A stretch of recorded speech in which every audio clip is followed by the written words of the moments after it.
Ang uban sa ilang panikay-sikay nagmugna-mugna o mga pakulo aron batagan ang ilang mga customers. Sama na lang nining pipila ka mga manindahay o binangkal. Gani ang usa kanila nahimong viral pa sa social media ug ato kining sayran pinaagi niining report.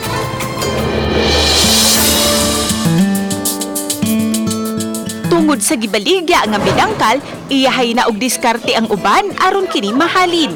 Sama na lang niining usa ka manindahay nga natagad gayud sa social media tungod sa iyang kamaayo mo rap sa iyang baligya.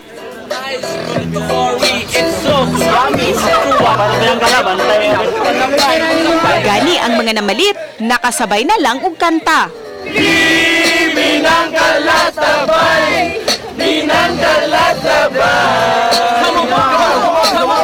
Ang maong post, miani na og kapin 875,000 views, 22,000 shares ug 21,000 reactions.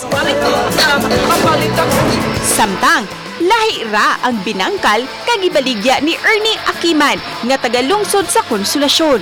Kahinumduman nga na-feature na siya kaniadto tungod sa iyang banana binangkal. Apan karon, level up na kini tungod sa nagkalain-laing flavor. Adunay strawberry, ube, o color green nga binangkal nga matud pa pandan flavor.